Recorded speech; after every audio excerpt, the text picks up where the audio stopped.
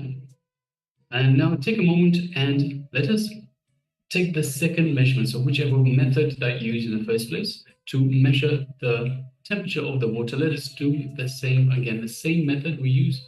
So whether you use a thermometer to find the exact temperature, use that again. If you just felt through with your hand to judge the temperature of the water, then use the same method and find whether it is warmer or cooler. So please take a moment now. Let us do the second measurement and let us share with us the how you went in this manifestation. And of course, this isn't just for those people in the Zoom room on the two-way. It is also available to the participants, people that are following us on YouTube as well. So if you are on YouTube and you have taken part in this power manifestation, then please let us know how you went. And even if you didn't take part in this power manifestation, if you're on YouTube, just drop us a line. And also, if you have any questions, you can ask us any questions and we can address any questions related to the coursework, of course. So please reach out and we will address your concerns.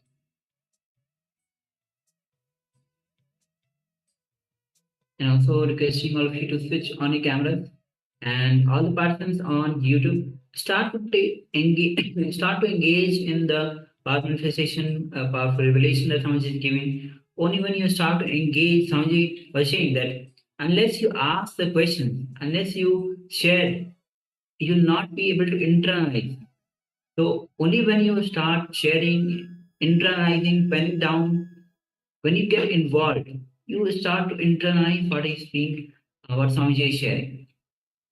And of course, by letting us know, by getting involved and letting us know what you're struggling with, what challenges you're having, we can tailor the coursework to your needs. So we are here for you. We are here to serve you. We are here to help you in whichever way we can. So please take a moment and let us know anything that you are struggling with, anything that you need help with, anything that you find a challenge at this point in time. And we can address that. If you wish, you can, if you're on Zoom on two-way, you can let us know in the private chat. We can address that privately, offline, not in the public space. If it's not of a private matter, they can always just put it in the chat box. Either if you're following us on YouTube, you can put it in the YouTube chat. If you're in the Zoom room on two-way, then you can put it in the Zoom chat box. Yes, keep on sharing, and once you are, as you are still sharing, we'll be moving on to the next session. So if you are yet to put your revelations, you can go ahead and put your revelations, your measurement, how you went through the power manifestation. So let's move on to the next session, which is going to be on working on visualization. So this round is going to be as yoga for the verbalization. So all the time, if you see that inner chatter goes on continuously, whether we are sleeping, whether we are awake, the inner chatter that is, which are just the thoughts, continuously goes on and on and on. This creates disturbances, insomnias, creates disease, stress, depression. So when you work on the inner chatter, then you start to radiate that inner peace, stillness, vibrant stillness. So let's enter into this revelation by Swamiji working on the visualization, working on the verbalization.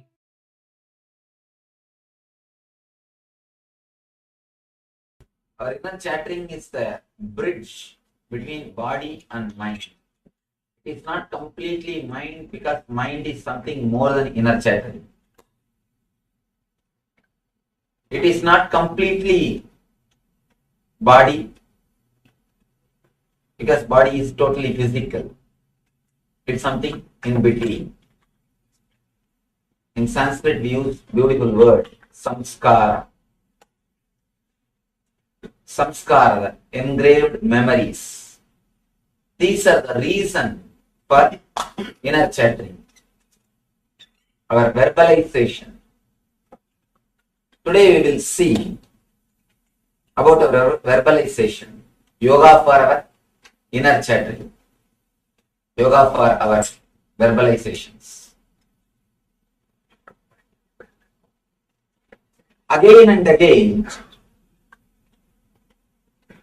all the great masters declare, you are Atman, you are energy. And that's a beautiful statement in the Upanishad. Excuse me, I'm taping here. Could you please? Whatever you think can be realized. That's a beautiful statement. In the night, in the dream time, you create your own world. Nobody else is creating your world. What you are seeing in the dream, the whole thing is your creation. If you can create in the dream state, why not in the waking state? If you can create the complete world in the dream state, why you can't in the waking state? And there is no reason why we should not be, or why we can't create what we want in the waking state. To tell you honestly, if you look deep into your being, you can understand this world is made of the same stuff in which your dreams are made. It's very shaking statement, difficult to believe, but anybody who has got any question to argue or to raise against this point, you are welcome. At the end of the session, the question and answer session, we will analyze. Please understand, I am making a statement. This world is made of the same stuff in which your dreams are made. Anybody has got any question against this statement, you are welcome. We will analyze it more deeply. Now let me continue. Again and again, Upanishads ask us, when you can create a big world in the dream, why can't in the waking state? And you can. You can create. Whatever you create inside your space, that only you express it. You create it in the outer world.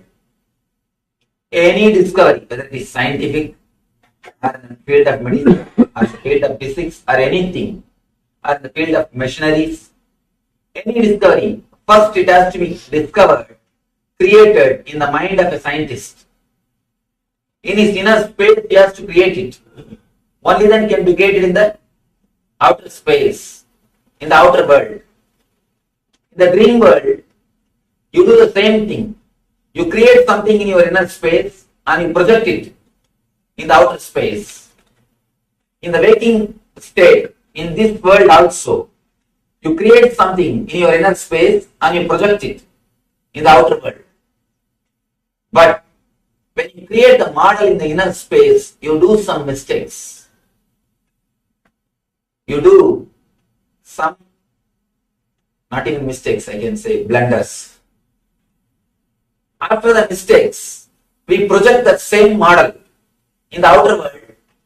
Once the result comes, we start asking, how can this be my creation? If I wanted to create, I would have created much better way. But we don't look into the mistakes which we do when we create the model, when we create the mold. If you can work on the mold, if you can correct the model, you will be able to project what you want to project. First thing, and then you will have a tremendous understanding. The whole world is your projection. When you correct the mistakes which you are doing in your inner verbalization, you will achieve two things. First, the Shakti to realize your dreams. The Shakti to make your dreams into reality. Second thing, the Buddhi to realize the reality itself is nothing but your dream. Shakti to make your dreams into reality, and Buddhi to realize that reality is nothing but your dream.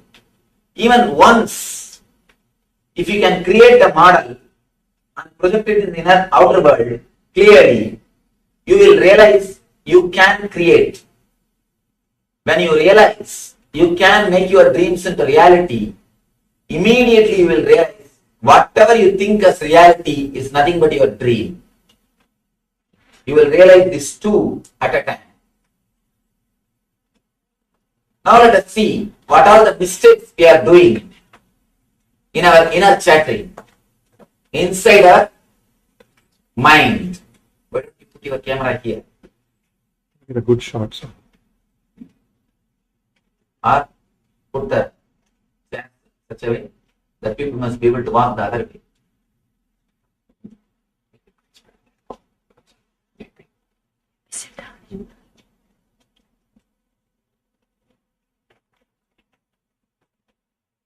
Now let us see deeply what are the mistakes we are doing when we create the mold. Our mold for the outer world is created in our unconsciousness, where you repeat the words without your consciousness. For example, when you brush your teeth, you can see your mind will be continuously repeating some words. If you have observing capacity, you can see sometime for more than 10 days or a month, you will be repeating same type of words when you do a particular work. Morning, the moment you get up from the bed, unconsciously you will be repeating the same type of words. When you take bath, unconsciously you will be repeating the same kind of words. Morning around 9 o'clock, you will be repeating same kind of words. How many of you have experienced at a particular time, you will be repeating same kind of words. Even if you don't have to go to the office, you will be repeating the words which you usually repeat in your office, inside your mind. Even in weekend, you will be repeating the words which you usually use in the office. One part of your mind will tell, no, today is holiday, today is weekend, don't bother about all these things, relax. Even then, your mind will not listen. Your mind has got a habit of repeating words continuously, unconsciously, without your knowledge. Many times, you stand in rain for 2-3 minutes. There is no reason that immediately you should sneeze, because it takes at least few hours for the body to process. But you continuously repeat the word. If I stand in I'll start sneezing. The very repetition or the very power given to these words immediately expresses itself as a different symptom.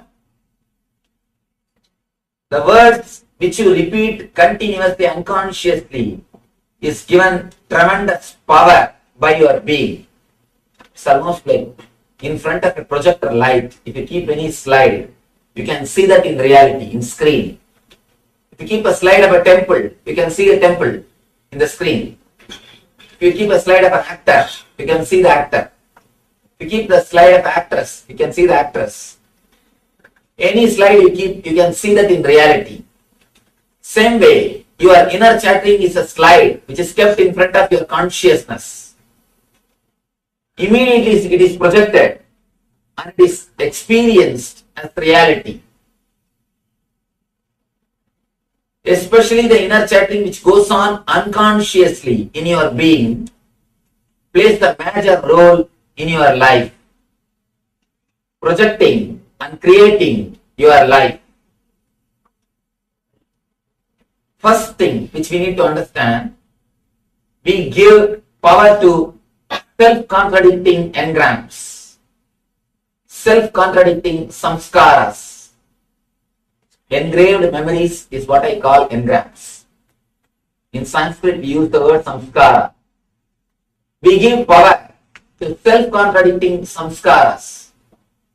For example, if you want to get rid of some disease, if you repeat the word, I should get rid of this disease, the more you repeat that word inside your mind, more you give power for that word, disease. Whenever you repeat the word disease, the moment you utter the word disease, you remember the disease. The imprint or the samskara of the disease gets deepened in your system. Any word which is repeated unconsciously in your being is given power. In Ramayana, that's a beautiful character called Vali. If you face him, he has got a beautiful boon. Anybody faces me, I should get half of their power. So nobody can conquer him. If you go and stand in front of him to face him, half of your power will go away to him.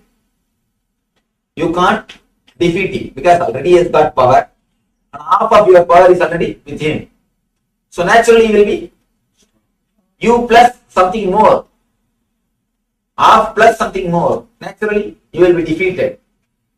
So Vali is the samskara. All your samskaras are Vali. The moment you face them, you give them half of your energy. All self-contradicting samskaras.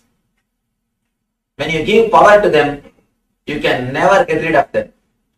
That is why a person who wants to quit smoking can never. Try your best. Again and again create a word. I'll quit smoking, I'll quit smoking. Never. It will never happen. Because the moment you create that engram, you give power to smoking also. You give enough power to disease when you say, I'll get rid of this disease. The samskara which you need to create, which you need to repeat, or to which you should give power, should be straight. Means instead of saying, I should get rid of this disease, you should repeat the word, I should become healthy. Words which are straight, words which will create only positive energy in you. The words which should be given power should be very straight and clear. See, when you repeat the word, I should become healthy, again and again you remember your health or well-being. So that concept, that idea is given power. Anything which you remember and repeat inside your being, unconsciously, is given tremendous power by your being. When you repeat a samskara, that I should become healthy, straight away you progress in your life. But when you create a samskara, I should get rid of this disease. It is self-contradicting samskara. When you give power to this type of samskaras, you create only more trouble for yourself. Either you become split personality or schizophrenia. That's a beautiful story. One person wanted to have some miraculous powers. He went to Himalayas to see a master. Somehow he was able to find a master. He asked the master, "Master, please give me some medicine through which I can get some miraculous powers." Master advised him, "Don't ask for miraculous powers. Ask for meditation and enlightenment. That is only the right thing. That only will do good for you." But this person is not ready to listen to the master. He said, "Give what I want. I don't want your." In those days, the spirituality is seller market. Now it is buyer market. So, this person started demanding, "Supply what I want. Otherwise, I have other shop. I don't need your advice." So naturally, master couldn't do anything. Finally, he said, "All right, I'll give you a medicine. Take this to your home and drink. But only one condition, you should not remember monkey before you drink this medicine." Immediately the person asked, "If I remember, what should I do?" Master said, "Take bath, then drink." Now you know this person is already in that big trouble. He went to the house. He thought, "I never usually remember monkey. Why should I bother?" He went to the house. The moment he picked up the bottle, he thought, "Oh, I should not remember monkey. No? Oh, I remembered monkey. Now what to do?" I go take bath. He went, took bath, came out of the bathroom, picked up the bottle. Now you know what happened. Again, he remembered the monkey. Then he thought, "I remembered monkey." Put the bottle down, ran to the bathroom, took bath, came back, and he picked up the bottle again. Remembered the monkey. After half an hour, he seen just running between the bathroom and the bedroom. And after 1 hour, even in the bedroom, he started shouting, "Monkey, monkey, monkey." After 2-3 days, he understood the whole drama, ran to the master and put the bottle at his feet. "Please relieve me from these monkeys. Just do one favor. I don't want your medicine. I don't want your miracle powers. Just relieve me from this monkey. That one is enough." When you give power to the samskara, I should not remember monkey. It is self-contradicting engram. Self-contradicting samskara. When you give power to the self-contradicting samskaras, you create trouble for yourself. You are in trap. Your life will be naturally led towards the misery. Many people come and ask me, "Swamiji, you say the whole world is our creation. Then why am I suffering? I don't want to suffer. But again and again, I am suffering. Why?" Understand. Look into your being deeply. There must be something. There must be some reason. You will be enjoying your sufferings. The samskaras which gives you suffering. Either you will have some vested interest in your suffering itself. Many times when you suffer, you get attention from others. When you fall sick, people attend you. When you are happy, people attending you. You understand unconsciously, if I fall sick, people will attend me. I can enjoy that attention.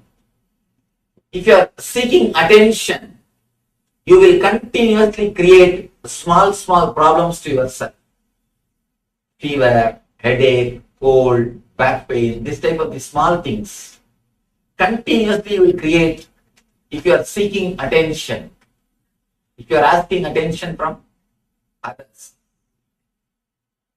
Something directly or indirectly you will be enjoying. You will have some vested interest in your suffering. Or the engrams which create suffering. Some engrams you will be enjoying. You will be keeping it for some benefit. As a side effect, this suffering will come. When the suffering comes, you say, no, I have not asked for suffering. Small story. One guy went to the restaurant, ordered for dosa, idli, puri, chapati, everything, and finished with Calcutta Pan. Suddenly the server brought the bill. This guy asked, I have not ordered for it. Why did you bring? He asked, I have not ordered for the bill. Why did you bring? But you should know, if you order for food, naturally you will receive the bill. Many times, without even understanding, without even realizing what will be the side effect of this engram, you enjoy that engrams. You enjoy that samskaras. You pamper those samskaras. You allow them to grow in your being without knowing the side effect or the after effect. Only when the after effect happens, you start condemning. No, I have not asked for this. How did I get this? I did not ask for this. How I got this, I don't know. If you look into your being deeply, you can understand wherever you create the root cause of suffering, either you will be having a self-contradicting samskara or the samskara which you created for some purpose, creating misery also as side effect. If you can analyze your being, you will be able to understand the truth of what I am expressing. Now we will do a very small exercise, because this exercise will make you understand what I am saying. It will help you to internalize the concepts which I am expressing. You will just find at least 10 samskaras which is self-contradictory, which you are continuously using in your life. You can find 10 in 10 minutes. Because you have at least few hundreds. At least few hundreds you have. You can have a notebook. We will be giving you a notebook and pen. It's only for your purpose. You will carry the notebook later on. It's only for your purpose, so you can write it. You can write. It is just to give an idea to yourself, to internalize this concept, how you create these self-contradicting engrams. Please write down some 10 self-contradicting engrams which you create for yourself. Then we will work how to straighten it. And then the third thing, a simple meditation technique to throw away all the negative self-contradicting engrams which you created for your being. Shiv, can you move the camera or put the chair here?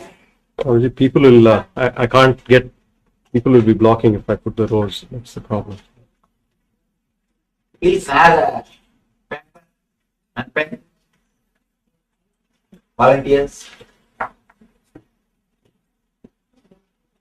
Please write a pen and pen. Jyoti. You got the paper and pen? Start writing. It is for yourself. So please don't show it to the next person. And you can write it. Nobody is going to read. It is only for your purpose.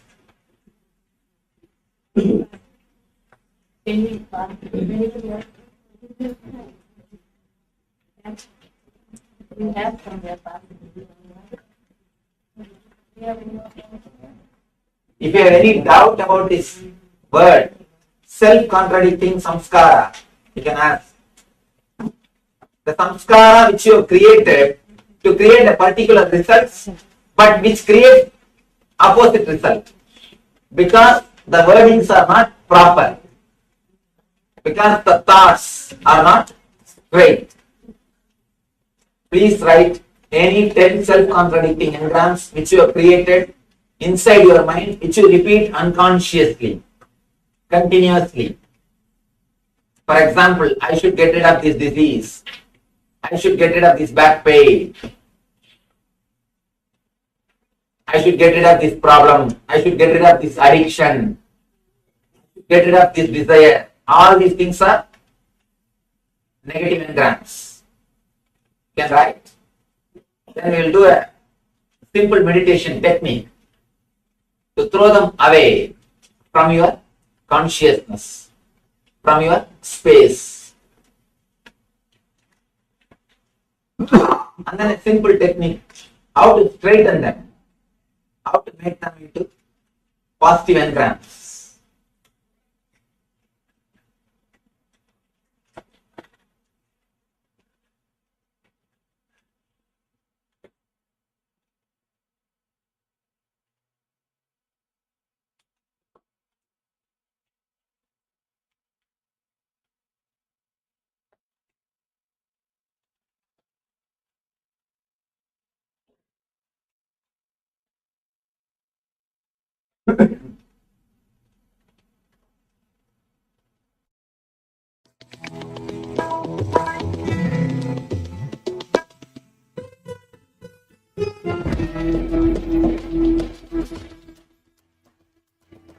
The ferociousness of seeking is powerful enough, like the fire of Kalabhairava, to burn everything which need to be burnt and destroyed inside you. Laziness, tiredness, boredom, everything which need to be taken out of you can be just like that burned.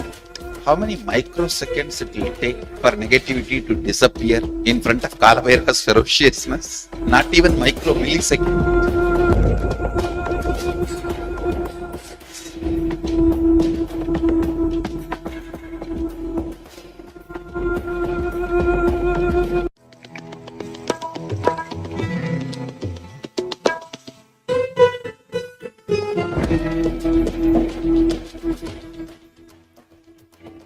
The ferociousness of seeking is powerful enough, like the fire of Kalabhairava, to burn everything which need to be burnt and destroyed inside you. Laziness, tiredness, boredom, everything which need to be taken out of you can be just like that burned. How many microseconds it will take for negativity to disappear in front of Kalabhairava's ferociousness? Not even micro millisecond.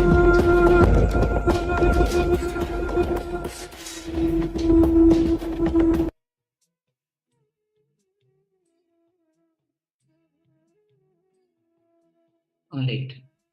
So as Swami shares the yoga for verbalization, all the words that we utter go on, the inner chatter that goes on and on and on, creates samskara.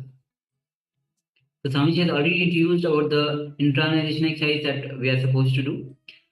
So the samskaras which you create in order to achieve a particular thing, means you set a goal to achieve something with some particular result, but which is having the opposite result, is called a self-contradictory samskara.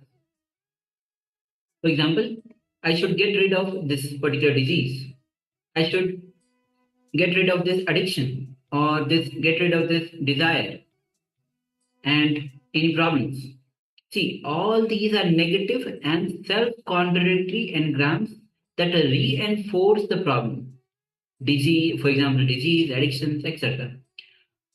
Through their formation, see how you formulate the sentence. That See, you say that I should get rid of this disease. The more you utter these words, the disease gets strengthened. I should get rid of this addiction. That addiction gets strengthened.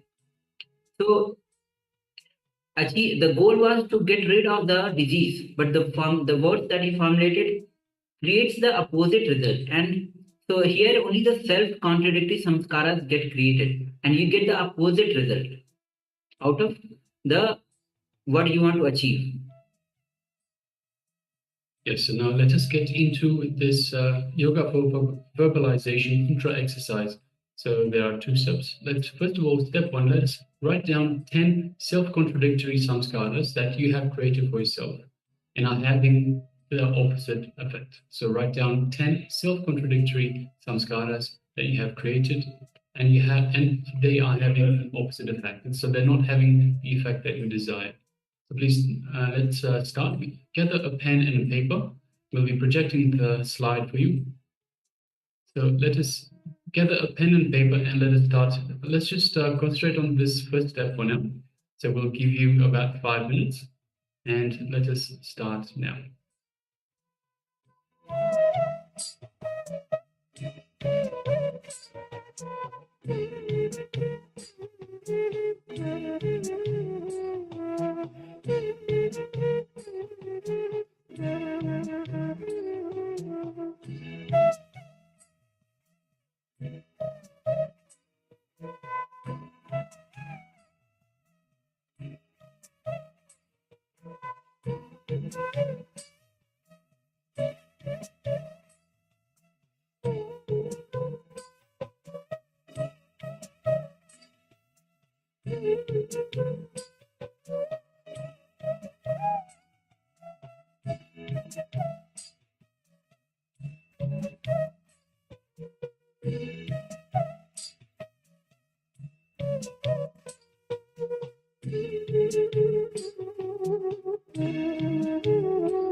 Now let's move to the second step. Now reformulate these to achieve the positive effects you intended to have. For example, I should be completely healthy. Everything should be running successfully. So like this, reformulate all these self-contradicting samskaras which you created and are having the opposite effects on you. It's time to recreate these to achieve the positive effects that you intended. Let's continue.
The ferociousness of seeking is powerful enough, like the fire of Kalabhairava, to burn everything which need to be burnt and destroyed inside you. Laziness, tiredness, boredom, everything which need to be taken out of you can be just like that burned. How many microseconds it will take for negativity to disappear in front of Kalabhairava's ferociousness? Not even micro milliseconds.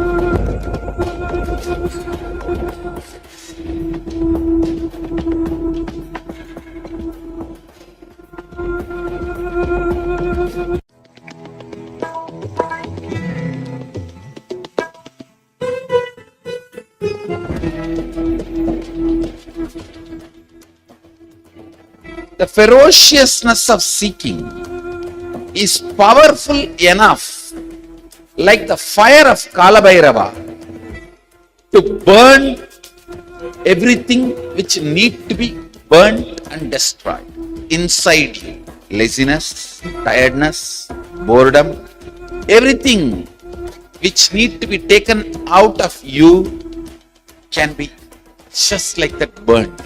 How many microseconds it will take for negativity to disappear in front of Kalabhairava's ferociousness? Not even micro milliseconds.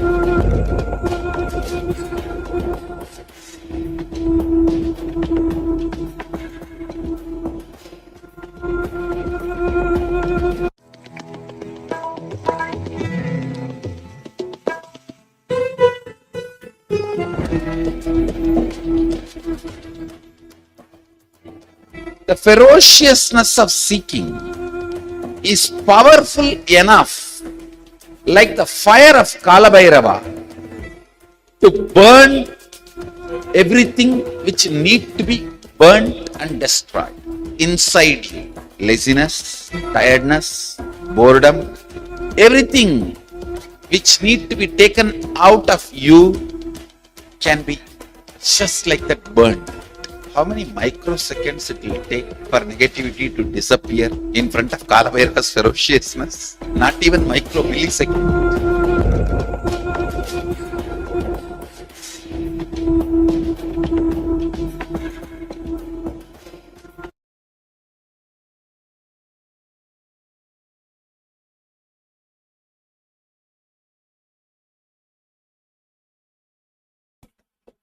To our questions. Then we will go into the meditation technique of removing the self-contradicting or negative engrams from our consciousness.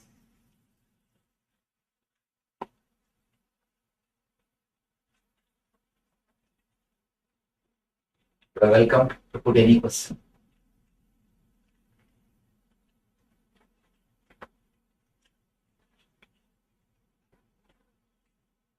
Yes. You said that we walk through for our dreams and we make them. The dreams just come, we do not feel that I don't make the dream. So how do you... Two things when I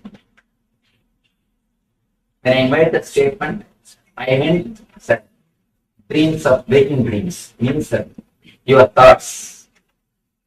Another thing, even your dreams, which you are having in the dream state, which you are having in the night time, even that is created by you. If you look deeply into the dreams, you can understand they are nothing but suppressed desires and fear. Suppressed desire and fear. And if you see your daytime thinking, that is also nothing but the expression of the night dreams. We should understand little deeply how we think. There's a beautiful word called association by Sigmund Freud.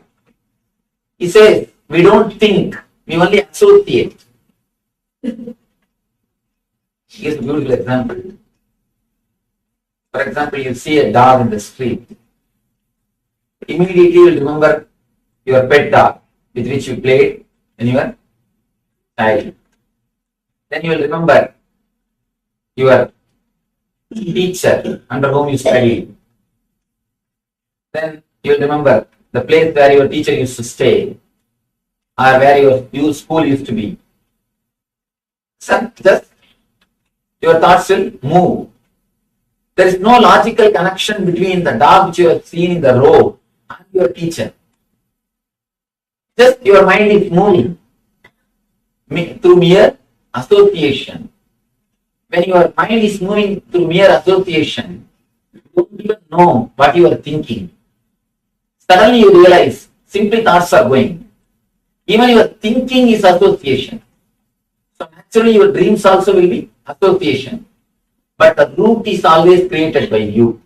The root is fear and greed, suppressed desires and suppressed fears. That's the root. From the root, different combinations are created. It's like a rainbow colors are there, 7 colors. They are the root. From that you can create thousands of shades. Your dreams are like thousands of shades, but the root 7 colors are created by you only. From that, thousands of shades are created. Every day, every night, you see different shades. You can't say, no, this shade I have not created. Root of those shades are created by you only. It is you who created all the 7 colors. Out of that, these different shades are created. You are seeing the different shades. The root thoughts, the root engrams are your creation. Whether it is daydreaming or night dreaming. If you have little awareness, you can understand the daydreaming and the night dreaming are very closely related. If you fast for just 2-3 days, samvrata, ekadasi vrata, samvrata, just fast for 2 days. Third day in the night, dream you will have feast. In the dream you will have feast. How many have you experienced? Anything you suppress, you will experience or enjoy that in the dream. Whether it is fear or greed, if you suppress, you will have it in the dream.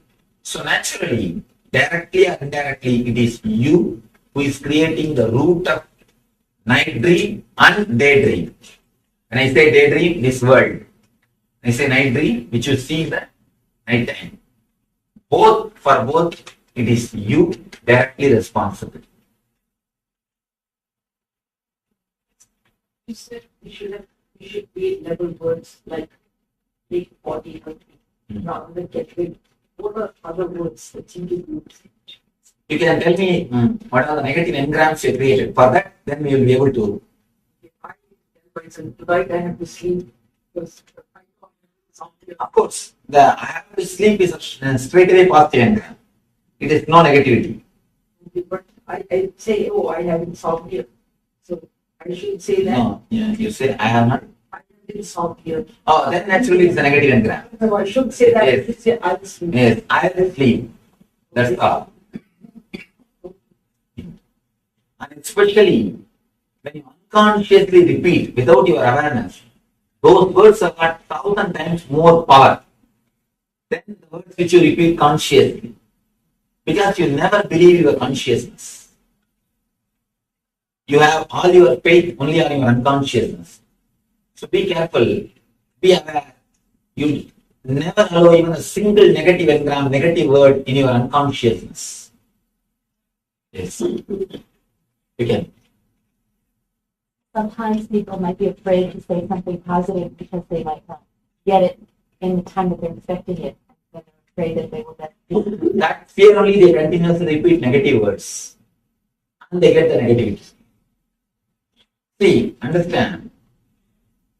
Whether you get it or not is secondary. But by repeating the negativity, you are not going to, not only you are not going to get the positive thing, you are going to create more trouble for yourself. You understand? Negativity is not the substitute for not getting the positive thing. And one more thing. At least with positive engrams, you have a hope. May not. That hope is there. The hope itself will give you enough energy to move in the path, to pull your life. But with negativity, the hope itself is over. So there is no way moving. You are just stuck. That's what we call tamas, inertia. So it is better to be in rajas than in tamas. One thing I could not understand, Swamiji, your statement is mind is in the habit of repeating the same words at a particular time. In my life, I have not experienced it. For example, if you are addicted to coffee, exactly at the time of 7 o'clock, even if you don't see the clock, inside the bell will go coffee. Have you experienced this? Yeah. Yes. Yeah. This is what I call continuously the engrams are getting repeated inside your being. You may not have experienced the example which I give, but naturally you will have this type of experience. This is what I call continuously your mind repeating the words. Swamiji, there is always a struggle to become a vegetarian.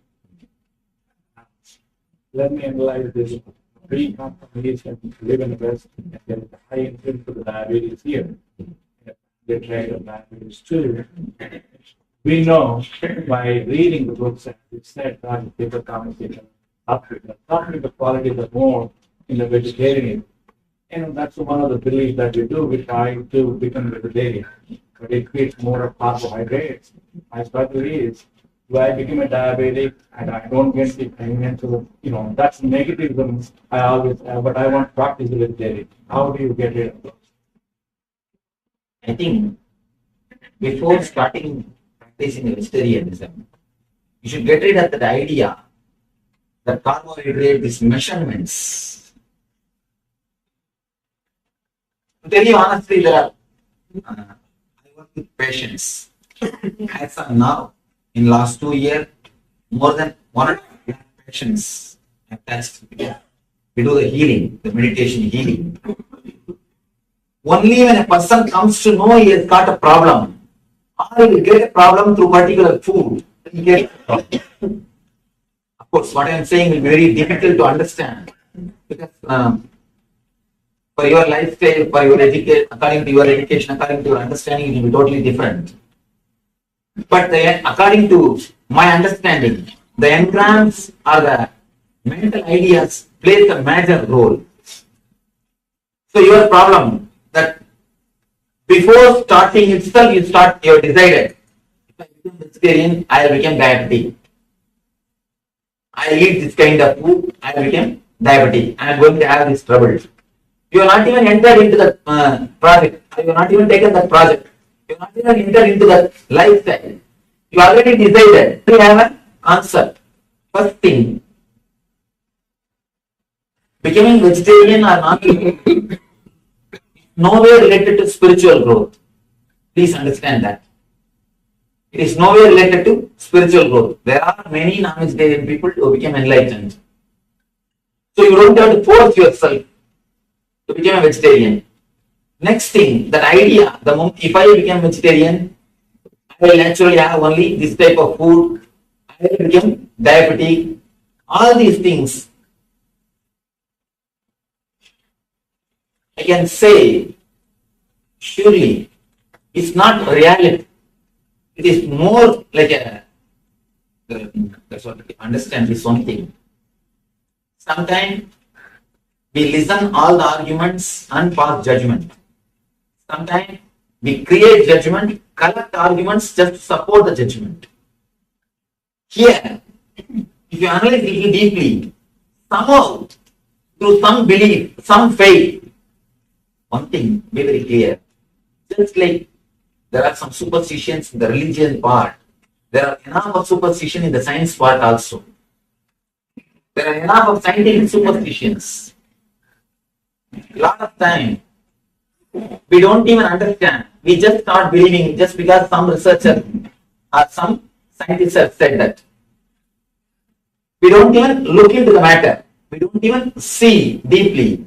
We just started believing. So maybe some scientific superstition has entered into your head. You started believing, by the vegetarian food, I am going to become diabetic. surely you will not become diabetic by vegetarian food. Maybe particular food which you are thinking. And one more thing, you don't have to take only the food which will make you diabetic. There are enough of different kinds of food which will not make you diabetic, which is vegetarian. So you can go for the options. It is just how much we are aware without allowing these things into our mind. First thing, you don't have to force yourself. Next thing, even if you decide, you don't have to have the prejudice that if I become vegetarian, I will become diabetic. I will ask you a direct question. Are you vegetarian? Of course, I am pure vegetarian. And if you are pure vegetarian, why you are vegetarian? Why you eat non? Just because I don't like. Just because I don't like. From my childhood, I am born and brought up with this lifestyle. That's the first thing. Next thing, it is not straight away related to the spiritual growth, but I have my own idea about ahimsa. See, ahimsa is my lifestyle, not for the sake of spiritual growth. Just I love it. I don't want to put the vegetarian food as a basic condition for spiritual growth. If we put that as a basic condition for spiritual growth, more than half of the humanity we are editing, we are removing, or we are, what to say that? Eliminating half of the humanity from the spiritual life. That's the reason I don't want to put vegetarian food or vegetarianism as a basic condition for spirituality. But just as a lifestyle, I love it. I enjoy it. That's different. And in your mind also, very honestly, I have seen few people, they take non-veg food only 15 minutes a day and they forget about it. There are other people who don't take non-veg food, but 24 hours they think about it. So it is better to have 15 minutes non-veg food than 24 hours having mentally non-veg food. And one more thing, the continuous idea. And that's some more problems. When you start doing all these practices, you become more egoistic. That's another one problem. A non-vegetarian person will be more near to God than a person who is egoistic about his vegetarian life. You create an ego that I am a vegetarian. I am holier than you. I am some way higher than you. One thing, any morality which happens out of overflowing or fulfillment will never give you ego. Anything which you force and do it will give you strong ego. I don't know whether it will give you spiritual growth or not, but it will give you a strong ego. That much I am sure.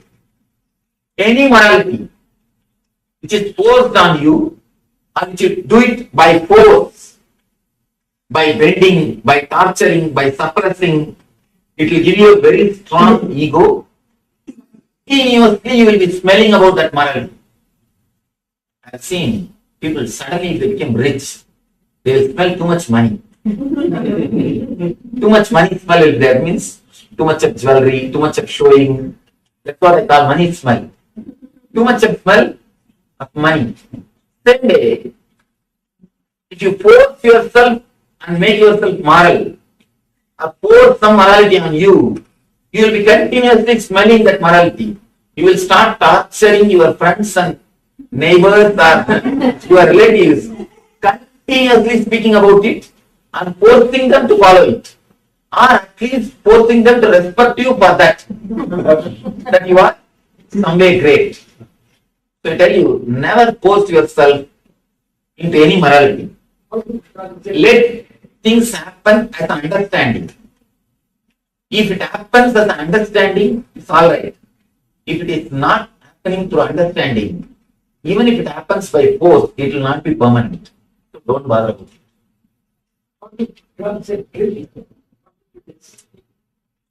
Okay, one thing, only two things. Either you understand and drop, or you will continue. Even if you force yourself and drop, you will drop 11 times a year. I have seen one person came and told me, Swami, in last 1 year, 11 times I have stopped smoking.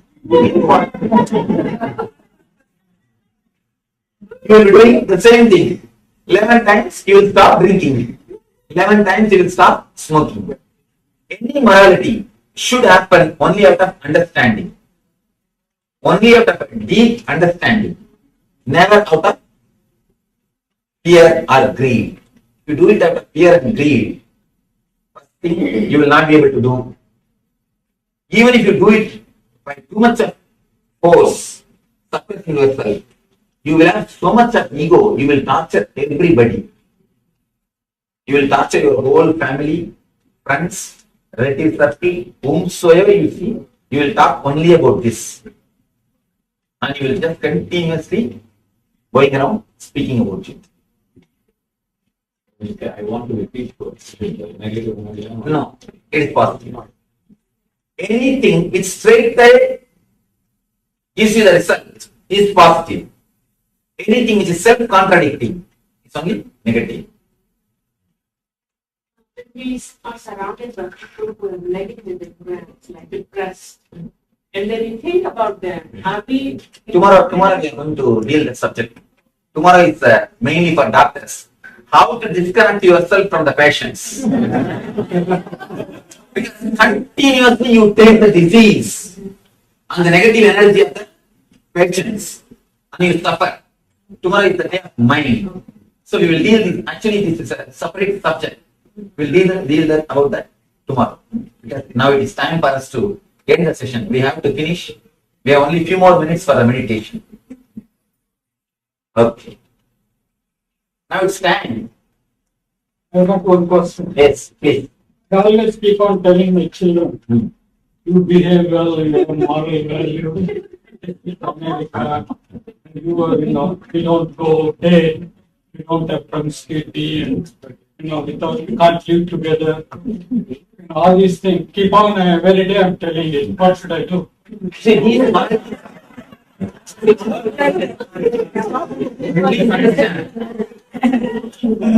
This morality is such beautiful things. You should not give them as morality, you should give them as understanding. Tell them, if you now itself start going around, you will get too much of fantasies. Too much of fantasies will never let you live with anybody happily. We don't have an equivalent word in Sanskrit for divorce. They say that you are old fashioned, you are Victorian time. Let me finish what I am saying. See, let me finish what I am saying. In Sanskrit, we don't have an equivalent term for divorce. The reason, in those days, we are not infused or bombarded with fantasies. When you are flooded, bombarded with fantasies, you can't live happily with anybody. Even if you get the Miss World or the Mr. World, you can't live with them. You can't live happily with them. Tell them the reason, tell them the reason.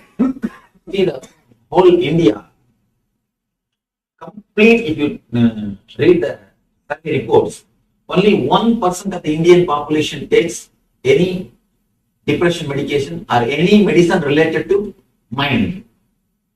In this country, I don't have to tell you, you know the statistics. What is the reason? And 50% loneliness. More than 50% are single parents. What's the reason? Too much of fantasy. Lack of acceptance. In That's India, what we we don't say. accept. Why lack of acceptance? Too much of fantasy. No. Lack of acceptance that you are depressed in India. Here they accept and take medicine. So there is depression there also. In India? Yes. They don't accept it. See, one thing, let me be very clear. Please understand, I work with villagers. I work with villagers of India. I work with villagers. I can be sure India is at least 10 times less depressed than any other country. 10 times less depressed. First thing.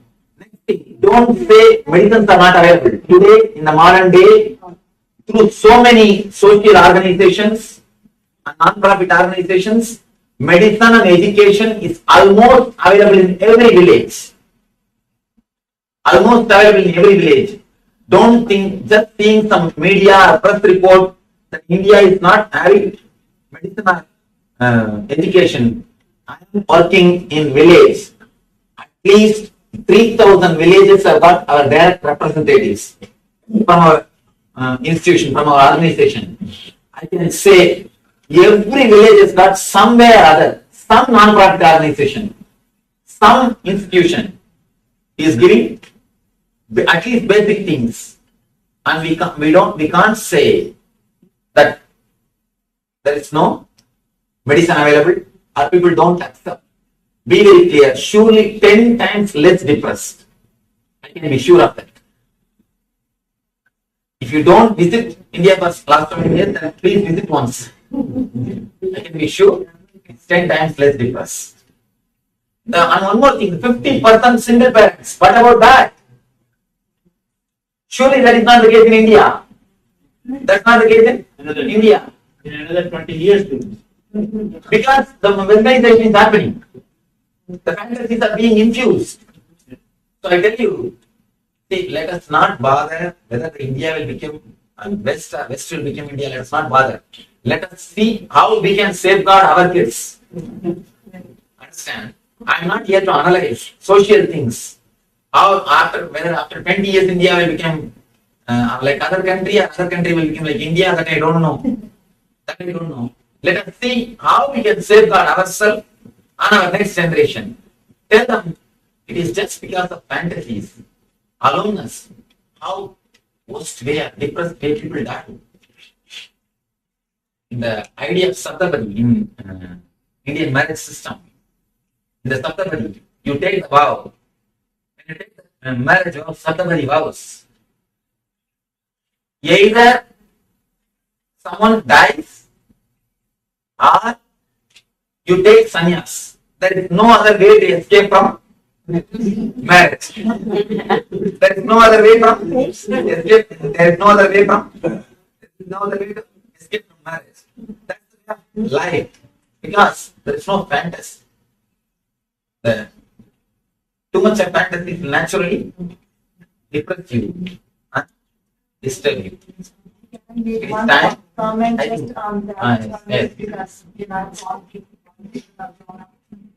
my children are born and raised in this country, and you tell your child what you think is right, and even they give you argument, you are old fashioned and all that. When time will come, and tell them also, think about it if you're in a situation like that.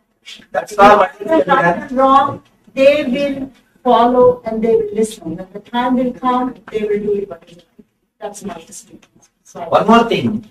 See, we also should take a little more time to sit with them, talk to them. We should have a little patience and intelligence both to work with them. And we expect just by telling once they should follow our command. That's simply impossible. You should take enough time to work with them because they are more intelligent. What can be done? They are more intelligent. There are more options, more possibilities. Naturally, they will question. No other way. Either we take enough time to sit with them, give them our ideas, give them logically, give them with a complete understanding, give them as an understanding. Don't give them anything as a rule. When you give us a rule, no other way, they will naturally break. If you understand, it's a very simple meditation technique based on the visualization capacity. You need to use your visualization capacity completely. It's almost like a japa. Yesterday I was speaking about japa. Japa means the repetition of some sound or word with visualization. Here, we are going to do a simple visualization technique to throw the self-contradicting or negative engrams from your being.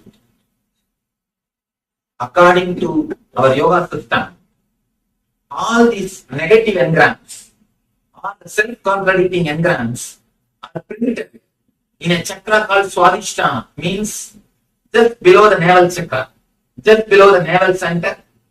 That's the area where we have chitta or memory. That is the space, that's the area in which we have recorded our self-contradicting engrams, from which our inner chanting starts. Now we will be creating a mantra to cleanse that energy center. Just to cleanse that energy center, so that we will have more awareness when you think. Actually, when you think, if you have more awareness, you will never create self-contradicting engram. You are creating self-contradicting engram or negative engram when you think only because you don't have enough awareness. If you can create little gap between you and your thinking, you will never create negative words. You are in too hurry, too much of speed. That's the reason. Continuously you think and you don't even know what you are thinking. It's like you eat, you don't even know what you are eating. Same way, we are continuously thinking without even knowing what we are thinking. Now let us do this simple technique just for 5 minutes. In the home, if you are trying to do it for 20 minutes. Now we will do only for 5 minutes, because we are going to work only on this 10 engram, which you are written, which you wrote in your paper. In home, if you are working, write down, at least take 1 hour, write down all the engrams, whatever you can remember. Then do this technique for at least 20 minutes. Let me describe the technique. Let me completely give the instruction, then you can do it. 3 instructions. First, we will close our eyes and concentrate in the Swadhisthana area, means just below the navel. We will concentrate. Next, second instruction, we will create the sound of Omkara. H-O-O.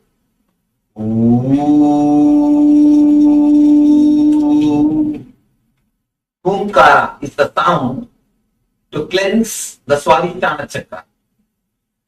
The third thing, when you create that sound, visualize you are exhaling all your negative engrams.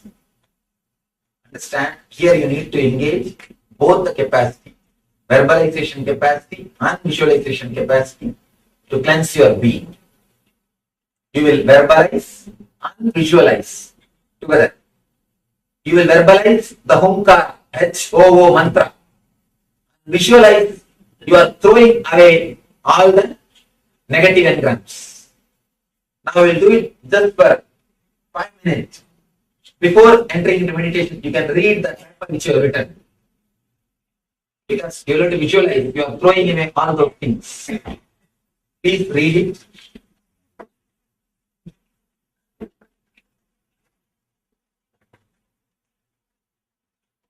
If you finish reading, please sit. You close the eyes. Sit straight.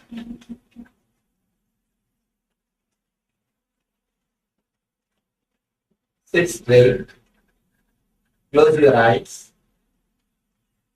Concentrate or remember Swadhisthana area just below the navel. Close your eyes. Please close your eyes.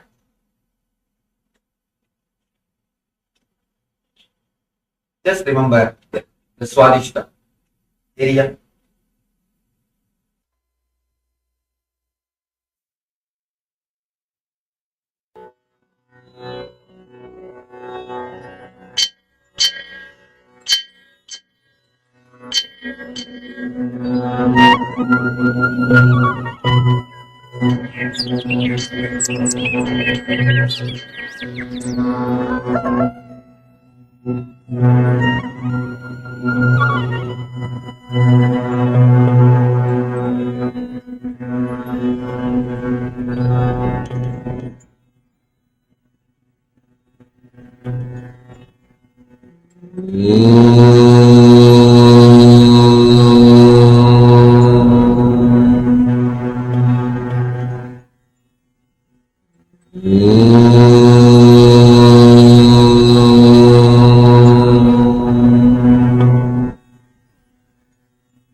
Om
The ferociousness of seeking is powerful enough, like the fire of Kalabhairava, to burn everything which need to be burnt and destroyed inside you. Laziness, tiredness, boredom, everything which need to be taken out of you can be just like that burned.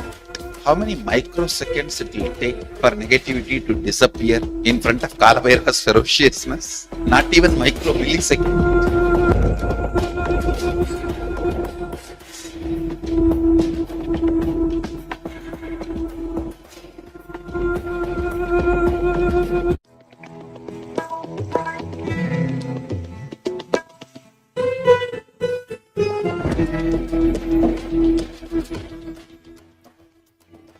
The ferociousness of seeking is powerful enough, like the fire of Kalabhairava, to burn everything which need to be burnt and destroyed inside you. Laziness, tiredness, boredom, everything which need to be taken out of you can be just like that burned.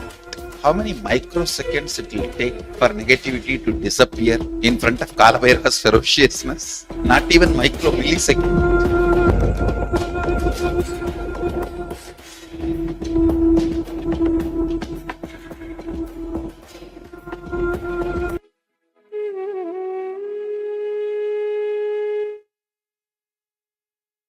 Yes, Nithyananda. So this is the Hunkara meditation. So now with this we'll be moving on to the power manifestation. And as today we are doing the power of changing the temperature of or altering the temperature. So we are manifesting. We have the two containers with us, water in both the containers. One container where we have the water in that container, and we are altering the temperature of the water. Yes, so once again requesting the participants to gather a container and water and have it ready in front of you. So just please take a moment and gather a container of water or a cup if you wish, something that can hold the water, and let us take an initial measurement as well. So if you have a thermometer, you can take an initial measurement of the water.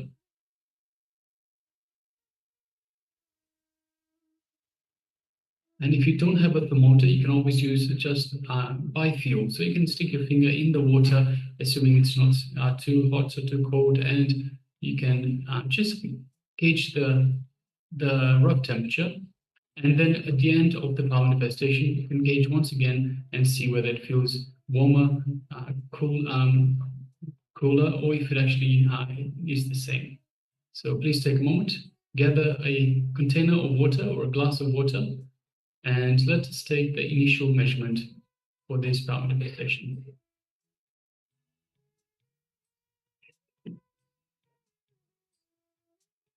And understand that we manifest the power of changing your own body temperature. So if you can change the body temperature of your own, you can change the body temperature of the water as well. So as everything is an extension of you, just as you can move your hand, you can change your own blood temperature. Then you can change the body temperature of the water as well. Everything, because it comes from the oneness. In oneness, everything is Paramashivoham.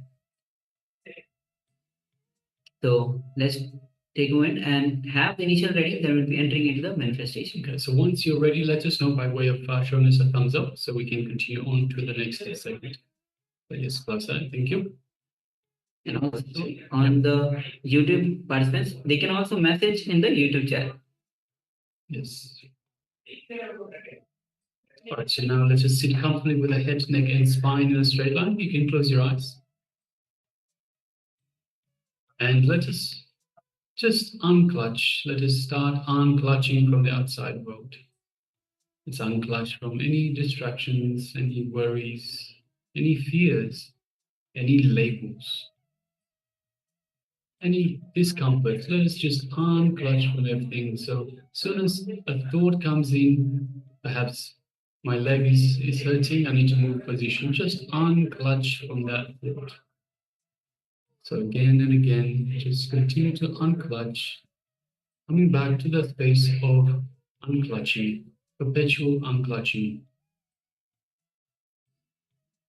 So once again, we request we unclutch by simply becoming a witness. So just as the thought comes up, know that it's a thought, it's a distraction. Just let it, don't get entangled with it.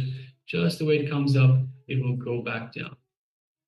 If you entertain it, then you make it stay around a little bit longer, and then it starts creating new thoughts and new thoughts and new thoughts. This is how we unclutch. We unclutch one thought from another by simply not getting involved in that thought. Whatever thought it is, you just remain unclutched, remain a witness again and again, just witness these thoughts.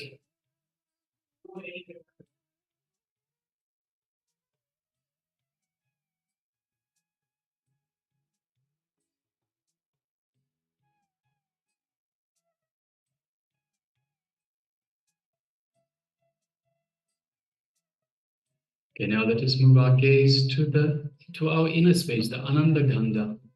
And let us visualize Swamiji, your favorite image of Swamiji in your Ananda Gandha, in your inner space, which is situated just below your heart center. That is your inner space, your Ananda Gandha. Just visualize your favorite image of Swamiji in your inner space. The image of Swamiji that you most have a connection to. And let us just take a moment and feel the love, the compassion, and the infinite grace that Swamiji is showering upon us. So just take a moment and enjoy this space. Kindle this space of oneness with the Supreme Pontiff of Hinduism, Swamiji. And enjoy this space. You are one with the Supreme Pontiff of Hinduism, Bhagavan Sri Nithyananda Paramashivoham Swamiji. Know that you are in oneness with Swamiji. Just enjoy this space for a moment. Now let us just move our gaze to the third eye, just gently. And look through our third eye into Swamiji's third eye. So visualize Swamiji's third eye and make that connection looking through your third eye into Swamiji's third eye. As you do so, you create a connection, an energetic connection to Swamiji's third eye, where Swamiji's third eye powers can be accessed.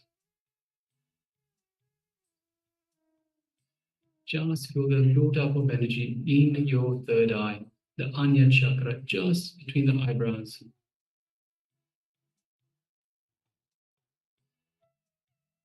Now let us start chanting the Mahavakya.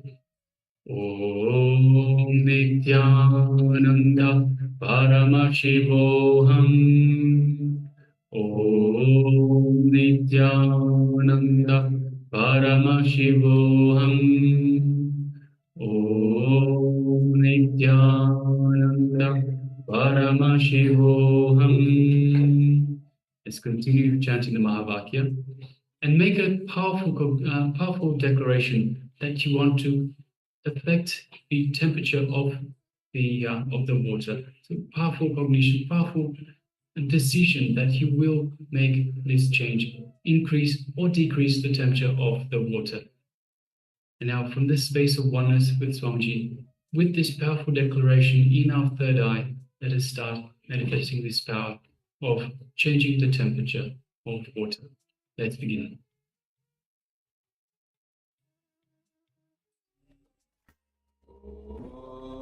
Nithyananda Paramashivoham.